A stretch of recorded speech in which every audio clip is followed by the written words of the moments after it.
നിങ്ങൾ ഈ കാർഡ് കണ്ടിട്ടുണ്ടോ, ടാരറ്റ്?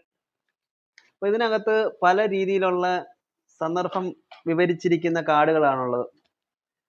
അപ്പം ഒരുപാട് പേര് ഇപ്പൊ ടാരറ്റ് കാർഡ് റീഡിംഗ് എന്നൊക്കെ പറഞ്ഞിട്ട് ഓരോ ദിവസവും വീഡിയോസ് അപ്ലോഡ് ചെയ്യുന്നുണ്ട്. നിങ്ങൾ ശ്രദ്ധിക്കാറുണ്ടോ? ഒരുപാട് പേരുടെ കമന്റ്സ് ഒക്കെ അതിനകത്ത് കണ്ടിട്ടുണ്ട്. ഞങ്ങളുടേത് റെസണേറ്റ് ആയി, അത് ഞങ്ങളുടേത് കറക്റ്റ് റീഡിംഗ് ആണ്, ഞങ്ങൾക്ക് നല്ലത് വരട്ടെ എന്നൊക്കെ പറഞ്ഞിട്ട്. ശരിക്കും നിങ്ങൾ വിചാരിക്കുന്നുണ്ടോ അങ്ങനെയൊക്കെ നടക്കുമെന്നുള്ള കാര്യം? അല്ലെന്നുണ്ടെങ്കിൽ കാർഡ് ഓക്കെ ആയിരിക്കാം, ചിലപ്പം ഇതിലെ ടോസ് ഇടുന്നത് പോലെ ചിലപ്പം എപ്പോഴും ചക്ക വീണ് കഴിഞ്ഞാൽ മുയൽ ചാവത്തില്ലെന്ന് പറഞ്ഞാൽ ചില സമയത്തൊക്കെ ചക്ക വീണ് മുയൽ ചാവും.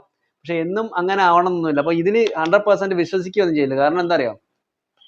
നിങ്ങളൊന്ന് ചിന്തിച്ച് നോക്കിയേ, നിങ്ങൾ വെറുതെ വീട്ടിൽ കുത്തിയിരിക്കുന്ന ഒരാളാണ്, നിങ്ങൾ ഒരു ജോലിയും ചെയ്യാതെ, അല്ലെന്നുണ്ടെങ്കിൽ ഒരു കാര്യവും നിങ്ങൾ എഫോർട്ട് എടുക്കാൻ താല്പര്യം ഇല്ലാത്ത ഒരാൾക്ക് ഒരിക്കലും ഈ കാർഡ് റെസണേറ്റ് ആവത്തില്ല, അല്ലെന്നുണ്ടെങ്കിൽ എഫക്ട് ചെയ്യത്തില്ല. നമുക്കൊരു കാര്യം നമുക്ക് നേടണമെന്നുണ്ടെങ്കിൽ ആ കാര്യത്തിന് ഒരു 50% പോട്ടെ, ഒരു 20% നമ്മൾ അതിനെ പറ്റി, അല്ലെങ്കിൽ ആ ഒരു കാര്യത്തിനെ പറ്റി നമ്മൾ എഫോർട്ട് എടുത്താലേ പറ്റത്തുള്ളൂ. അല്ലെങ്കിൽ ഞാനൊക്കെ എന്ന് പറഞ്ഞ ഒരു കാര്യം ഏറ്റെടുക്കുകയാണെന്നുണ്ടെങ്കിൽ 100% എഫോർട്ട്, ചിലപ്പോൾ 100ന് മേളിലൊക്കെ എഫോർട്ട് എടുത്തായിരിക്കും ഒരു കാര്യം ചെയ്യുന്നത്.